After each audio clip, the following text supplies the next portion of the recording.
네, 안녕하십니까. 국제통상법 제15주차 후반부 2회시, 그러니까 이제 15주차로는 5회시 분이 되겠습니다. 어, 강의를 시작하도록 하겠습니다. 네, 중국의 통상정책과 통상법 관련해서 살펴보고 있는데요. 중국은 이제 비교적 늦게 이제 2000년대 들어와서 WTO에 가입한 WTO 회원국입니다. 그 중국이 이 WTO에 가입하면서 그 가입 시 가입 조건이 붙었어요. 그 가입 조건을 충실히 이행해 하고 있는지 이것을 한번 살펴보도록 하겠습니다. 에, 상품 분야 합의 및 이행 사항인가요? 무역 개방 관련해서 약속을 했는데 과연 어, 떻게 되었는지 볼까요? 중국은 WTO 가입 양안에서 가입 후 3년 이내 모든 국내 기업의 무역업 허가권을 인정하기로 합의하였다. 지난 시간에 말씀드렸죠. 스테이트 트레이딩 오가니제이션. 무역 관련해서 이 사회주의 국가들은 기본적으로 국가가 이걸 통제하는 그런 시스템을 가지고 있습니다. WTO에도 뭐 그와 관련된 조항이 있습니다만은 기본적으로 WTO 방향하고 맞지 않죠. 그래서 모든 기업들이 무역을 할 수 있는 허가권을 줘야 된다. 이에 따라 중국 기업 및 외자계 기업의 무역업 허가권의 유지 시 기준이 되는 수출 실적, 무역 균형, 외환 수지 균형 등의 요건을 가입 즉시 철폐하고 내자 기업이 무역업 허가권을 취득할 경우 그러니까 내자 100% 기업입니다. 허가권을 취득할 경우 최저 등록 자본 조건을 인하하고 또한 경과기간 종료 시에는 심사 승인 제도를 철폐하기로 합의하였다. 그래서 WTO 중국의 WTO 가입은 이런 상품 분야에 있어서의 무역 개방을 전제로 합니다. 이러한 합의에 따라 중국 정부는 2004년 10월 1일 10년 만에 대외무역법을 개정 시행하고 대외무역 경제 주체에 대한 허가제를 폐지하고 나중에 이 대외무역법은 영문으로 한번 간략히 보겠습니다. 뭐 다는 못 보고요. 그것도 꽤 점수가 있기 때문에 일부 보도록 하겠습니다. 허가제를 폐지하고 등록세를 실시하였다. 또한 등록제, 허가제하고 등록제는 뭡니까? 우리 국내법적으로도 보통 구분을 하죠. 이 허가는 정부의 보다 엄격한 기준에 의한 심사를 의미하고요. 등록세는 정부에 뭐 신고한다 할지 등록을 통해서 그것이 이제 합법화되는 그러한 것으로 이제 보통 우리가 차이를 두죠. 대무역 경제 주체에 대해서 등록제를 실시하였다는 것입니다. 그거는 이제 대외무역 개방 에 합의한 대로 어떤 충실하게 이행하고 있다 이렇게 볼 수 있겠어요. 또한 법인 또는 기타 조직 외에 개인에게도 무역업에 종사할 수 있는 권한을 부여함으로써 중국 내 무역기업 설립이 가속화되는 계기를 마련하였다. 무역등록제 실시와 개방으로 중국 내 무역기업 설립이 가속화되었다. 2021년 말 3만 5천여 개에 불과하였던 중국의 무역기업이 2005년 말에는 18만 여 개로 대폭 증가했다. 자, 관세 인하 관련한 조건이 있었습니다. 이거 제대로 이행하는지 보겠습니다. 관세 인하와 관련하여 중국 정부는 WTO 가입을 위한 양어 계획에서 평균 수익 관세율을 2010년까지 9.8%로, 이중 농산물은 15%로, 공산품은 8.9%로 인하하기로 약속했다. 그래서 이제 WTO 까지 발전해온 가트의 수십 년을 보면은 이 관세 인하라는 것이 매우 중요한 주제가 된다 이렇게 말씀드렸죠. 중국도 가입을 하려면은 기본적으로 좀 낮은 관세율이 있어야 됩니다. 특히 WTO의 정보기술협정에 참가하여 256개 ITA 대상 품목에 대해서 이 ITA라는 건 여기 나와 있지만 Information Technology Agreement 정보 기술 협정 입니다. 줄여서 ITA라고 불러요. ITA 대상 품목에 대해서 2005년까지 영세율을 적용하기로 약속하고 영세율. 자동차 관세율의 경우 7월까지 완성차 관세율을 25%. 영세율이면 뭐 기본 바닥 세율이네요. 이걸 적용하고요. 이렇게 그 관세 인하에 관한 합의를 이행하였다 이렇게 봅니다. 자동차 부품의 평균 관세율은 10% 인하하기로 합의하였다. 자, 중국의 전체적 이제 합의가 그렇게 되었는데 중국의 전체적 관세 수준은 WTO 가입 당시 15.3%에서 2008년 1월 1일 현재 9.8%로 줄었고요.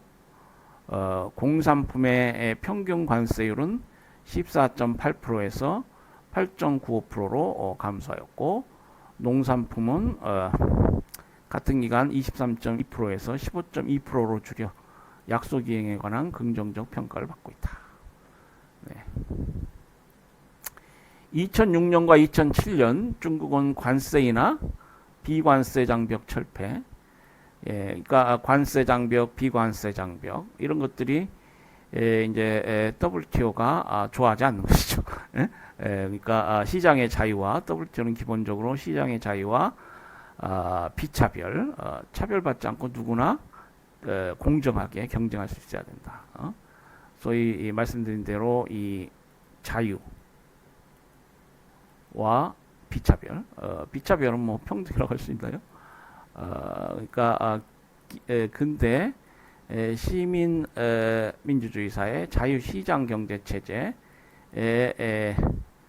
지향하는 그런 이념입니다. 그러니까 아담 스미스나 리카르도 같은 어떤 자유주의 시장 경제적 어떤 철학들 이런 것들이 현실에서 많이 왜곡되니까요. 법을 통해서 이것을 관리하자. 그것이 이제 WTO 체제라고 할 수 있겠습니다. 보면은 이 관세, 뭐 비관세 장벽 이런 것들이 문제예요. 서비스 산업 개방, 무역 정책의 투명성 제고를 한층 더 강화했다. 서비스 관련해서 지금 가츠가 있다고 그랬죠. 그러니까 이 부분도 이제 WTO가 관리하는 시장 경제 체제에 포섭이 된 겁니다. 그래서 이제 중국이 이 서비스 산업 개방을 했다는 것은 자신의 가입 조건을 이제 성실하게 이행한다. 물론 이제 서비스 무역에는 관세가 없습니다만은 무역 개방이라는 측면에서 이해할 수 있는 것이죠. 2006년, 2007년 중국은 WTO 합의 사항에 따라 187개 품목의 관세율을 인하했다. 2008년 5월 현재 중국은 354개 품목의 수입 관세를 인하하거나 철폐했다. 그러니까 관세 인하, 관세 철폐 이게 많이 이루어졌습니다. ITA 협정과 관련해서는 2003년 4월 중국의 ITA 협정 참가가 승인되었으며 2005년 1월부로 256개 ITA 협정 대상 품목에 대해 영세율을 실시했다. 2006년 7월 1일에는 자동차와 자동차 부품 등에 대한 관세 인하를 실시함으로써 WTO 가입 양해각서에 따른 관세 인하를 완료하였다. 그래서 합의된 가입 조건을 충실하게 이행하였습니다. 그러나 중국의 자동차 부품 관세 정책은 WTO 협정 위반으로 지적되고 있다. 중국의 자동차 부품 관세 정책은 외국 자동차 제조업자들이 주요 부품을 중국에서 생산하는 것을 장려하기 위해 도입되었으나 엔진 등 주요 부품을 중국에서 생산하고 있지 않은 외국 업체들의 불만을 사게 되었다. 그래서 이제 이 부분은 어떤 국내 산업을 진작시키기 위한 어떤 전략적 부분이 되는 것 같습니다. 그래서 이제 이런 것들이 외국 업체들의 불만을 사고요. 이제 그것이 이 갈등의 한 기폭제가 되는 것이죠. 그래서 국가들은 기본적으로 이제 자신들의 이 기업들의 어떤 이익을 보호할 수밖에 없고, 또 이들이 이제 국내 선거 국민들이잖아요. 그 정치적으로도 이들의 호의를 사야 되기 때문에 이렇게 업체들이 불만을 갖게 되면 이제 통상 마찰로 발전할 수 있습니다. 그래서 이 부분 자동차 부품 관세 정책은 어떤 경제 애국주의가 과도한 거 아니냐. 그러니까 물론 국가는 자국 경제를 진작해야 합니다만은 법에 위반되는 경제 왜곡주의 이거를 몰아내자는 것이 이제 WTO 제재니까요. 그래서 이제 이런 얘기들이 있고요. 2006년 3월 31일 미국 정부는 유럽 연합과 함께 자동차 부품에 대한 중국의 높은 관세를 불공정 무역 행위로 규정하고 WTO에 제소했다.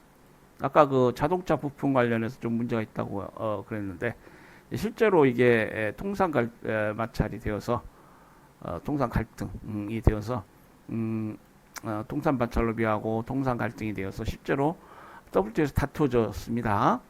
WTO는 2008년 12월 15일 중국의 자동차 부품 수입 관련 조치가 무역 규정을 위반했다고 최종적으로 중국 측에 최종 패소 판결을 내렸다. 그래서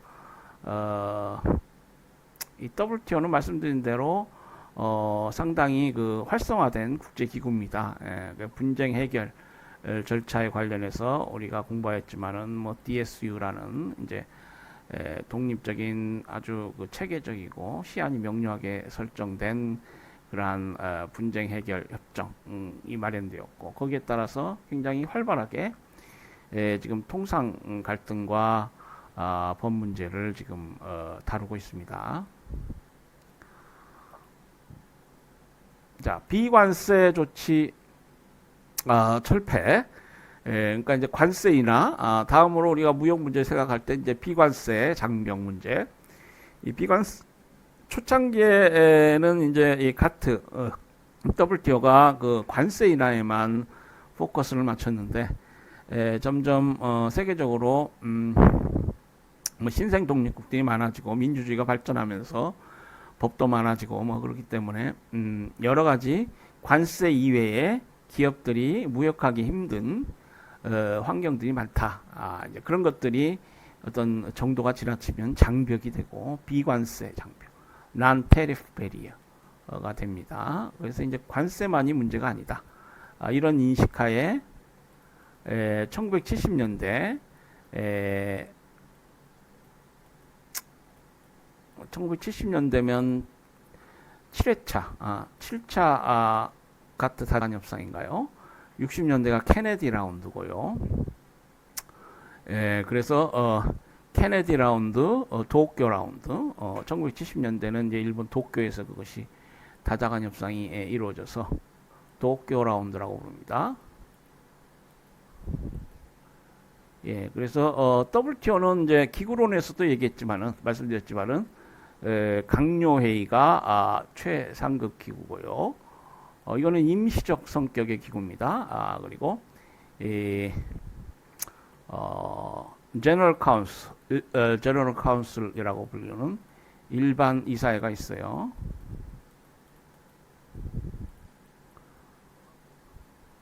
이 일반 이사회가 이제 상설 최고 의사 결정 기구가 됩니다. 그래서 강요 회의의 기본적인 결정 사항을 이제 받들어서 이제 WTO를 실질적으로 이제 관리하죠. 이 강요 회의 중에 WTO 기본 체제에 관해서 협상하고 그 WTO 체제에 어떤 변혁을 주는 아주 중요한 강요 회의들을 우리가 다자간 협상이라고 부릅니다. 그래서 지금은 10차 도하 개발 아젠다인가요? 도하 라운드인가요? 10차 다자간 협상이 진행 중에 있습니다. 1980년대 다자간 협상이 9차인가요? 9차 다자간 협상이 진행되고 있고요. 1980년대 다자간 협상이 우루과이 라운드, WTO를 만든 우루과이 라운드가 되겠습니다.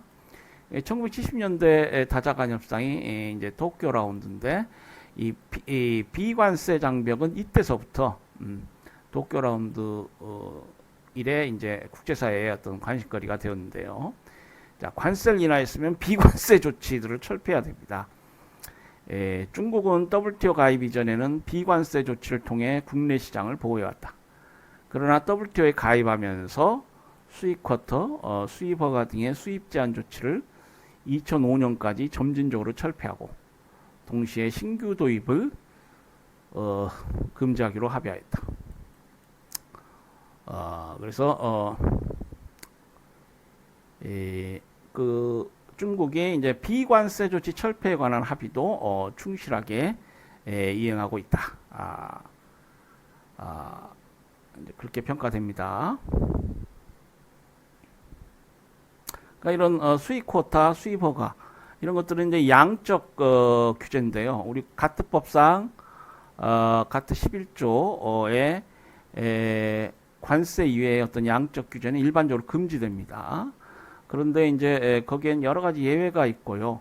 법에 부합하지 않는 근거에 따라서 어떤 양적 규제를 한달지, 또 이제 그 뭐 기술 관련 규정 뭐 이런 것들을 통해서 표준제도, 이 비관세 장벽을 국가가 이용해서 자국 국내 산업을 보호할 수도 있겠습니다. 이제 그런 것들이 무역 왜곡 효과를 갖는다. 뭐 disguised protectionism이다. 위장된 보호무역주의적 정책이다. 이렇게 불리우는 것이죠. 자, 이런 비관세 조치 철폐 합의에 따라서 중국은 매우 포괄적인 수입 완화 조치를 취하고 있으며 가트 제20조 일반 예외죠. 일반 예외 조항, 그리고 21조 안전보장을 위한 예외입니다. 안전보장을 위한 예외 규정을 준수하고 있는 것으로 보인다. 평균 최애국 대우 관세는 9.7%로 변화가 없는 반면 자동 수입 라이센스와 관세율 쿼터를 요구하는 제품 수를 줄이고 중국 국내 기준과 국제 기준의 통일 조치 등을 통해 비관세 장벽은 줄여왔다. 그래서 이런 것들을 보면은 이런 가트법을 뭐 예법을 포함해서 뭐 충실히 준수하고 있는 것 같습니다. 중국은 2008년 5월 현재 883개 품목에 대한 수입허가제를 취소했다. 이 수입허가 절차를 너무 엄격하게 하면은 이 비관세 장벽의 또 하나의 대표적인 뭐 기술 장벽, 뭐 표준제도에 의한 장벽, 뭐 이런 것과 함께 비관세 장벽의 대표적인 경우가 되는 것이죠. 자, 반덤핑 그리고 세이프가드 협정 관련한 문제는 어떻게 되느냐? 우리 반덤핑 협정, 세이프가드 협정 살펴봤죠? 자, 반덤핑에 관해서 보면은요, 중국은 1997년 3월 반덤핑 조례를 제정 공포한 이후 WTO 가입 직전인 2001년 11월 반덤핑 조례를 새롭게 제정해서 WTO 가입 후인 2002년 1월부터 시행하고 있다. 오타가 났네요. 제정. 그래서 WTO 가입하기 전에 이 반덤핑 조례를 새롭게 제정한 바 있고요. 이후 중국 상무부는 WTO 협정에서 요구하는 조건에 부응하기 위한 상세한 법률적 근거들을 마련하였다. 이와 같이 WTO 반덤핑 협정에 부합하지 않는 부분에 대한 보완 규칙이 제정됨으로써 법률적으로는 WTO 가입 후 괄목할 만한 발전이 있었다고 할 수 있다. 또한 반덤핑 산업 피해 조사와 판정 규칙에서는 중국 국내 산업에 대한 실질적 피해 이유를 증명할 때, 그러니까 반덤핑 관련 조사 절차는 쭉 있고요. 그 제도의 기본 골간이라고 할 수 있는 것이 이제 덤핑 행위가 있어야 된다. 덤핑 판정. 자, 국내 산업 피해. 국내 산업에 피해가 있다고 긍정적으로 판정이 내려지고, 또 뭐 덤핑이 존재한다. 그러니까 국내 정상 가격과 수출 가격 간의 덤핑 마진율, 최소 마진율 이상의 법이 규정한 최소 마진 이상의 마진이 있다, 차이가 있다. 그럼 덤핑 마진율이 있고 이제 덤핑의 긍정적 판정이 내려지겠죠. 그렇게 되면 이제 덤핑 판정. 그래서 이제 이 두 가지 요건이 충족돼야 되고 이 두 가지 요건 간에는 이제 법상 상당 인과관계가 있어야 됩니다. 합리적으로 덤핑 행위로 인해서 국내 산업에 피해가 있었다. 이것이 이제 입증돼야 되죠. 그러면은 가격 인상, price undertaking,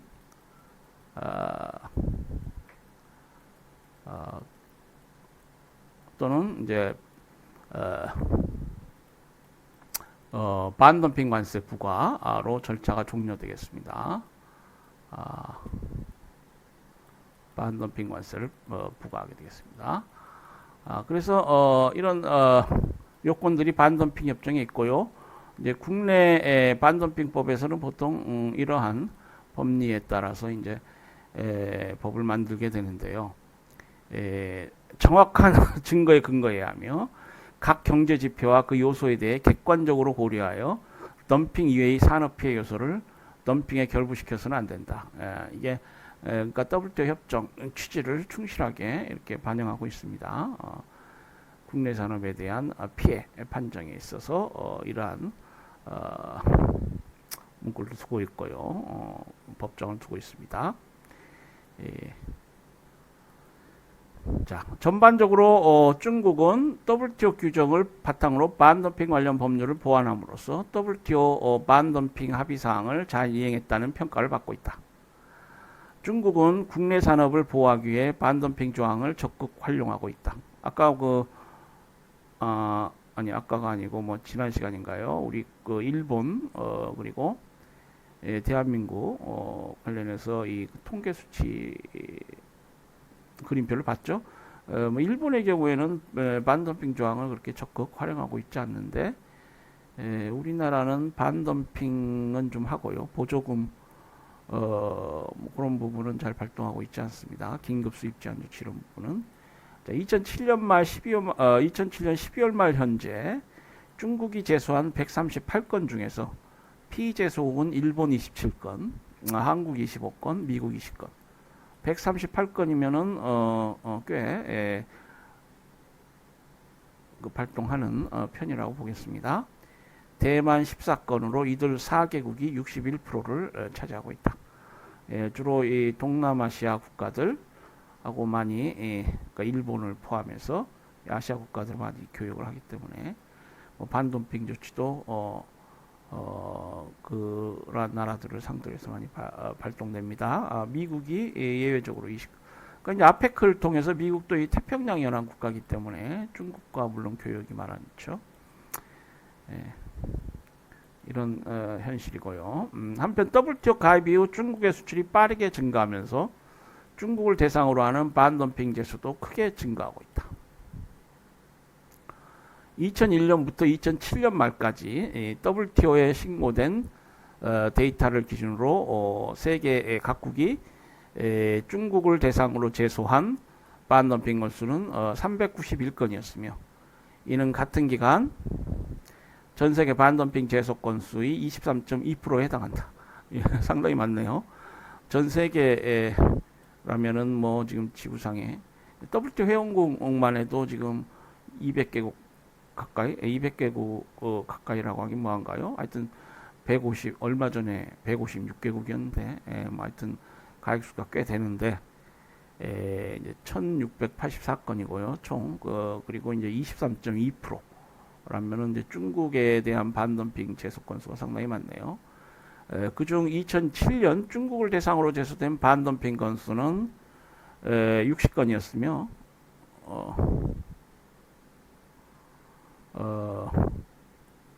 이는 전 세계 반덤핑 제소 건수의 30.7%에 해당한다. 그러니까 2007년 한 해만 놓고 보면은 30.7%네요. 그러니까 총 2001년부터 2007년까지가 23.2%고 2007년 한 해 동안은 세계 총 반덤핑 제속 건수의 30.7%를 해당하니까 덤핑 행위를 상당히 많이 하는 것 아닌가 이렇게 보네요. 자, 다음으로 이제 세이프가드 조치 관련해서 보면은 세이프가드 관련법은 대무역법 제29조에 최초로 언급된 이후 2001년 11월에 제정되어 WTO 가입 후인 2002년 1월부터 시행하고 있다. 그래서 이제 이에 관련한 국내법이 있고요. 중국은 세이프가드 조례를 제정하면서 WTO 세이프가드 협정의 범주에 벗어나지 않기 위해 노력한 흔적을 찾아볼 수 있다. 그러니까 국내법에 국제법 일치 의무가 보통 있다고 보통 이제 국제법학자들은 보는데 국제법과 국내법의 관계에 관해서도 이 국제법학자와 국내법학자가 견해가 다른 경우가 많이 있습니다. 또 사회주의 국가냐, 서방 자유주의 국가냐, 아니면 신생 개발국이냐, 국제법을 보는 관점이 이렇게 달라요. 서방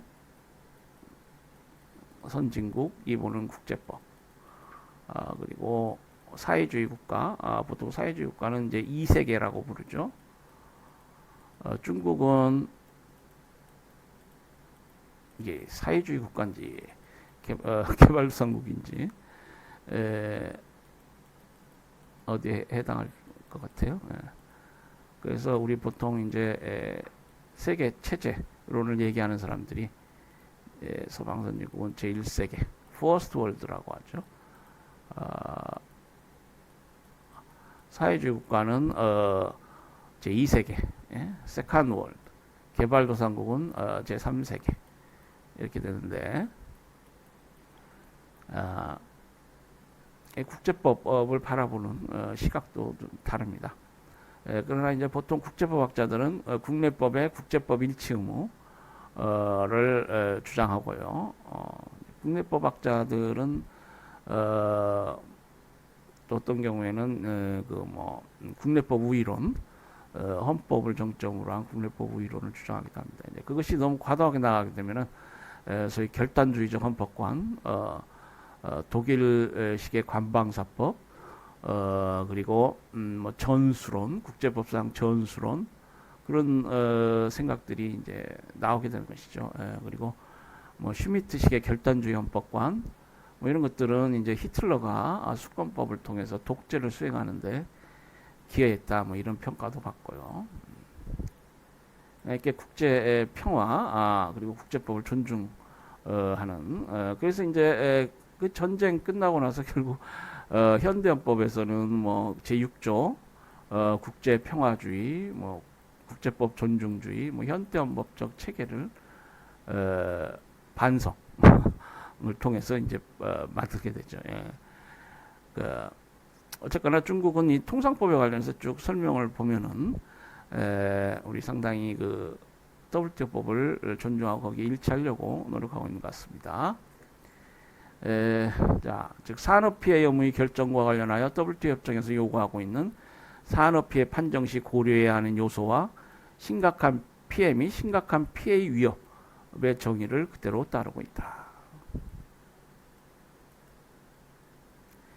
또한 상무부는 2002년 2월 4일 세이프가드 위반 규칙과 세이프가드 공처의 규칙을 제정하고 2002년 12월 13일에 세이프가드 대상 범위 조정 규칙을 제정해서 그동안 세이프가드 조례에서 상세히 규정되어 있지 않던 내용들을 포함함으로써 WTO 협정 준수 의무를 이행하고 있다.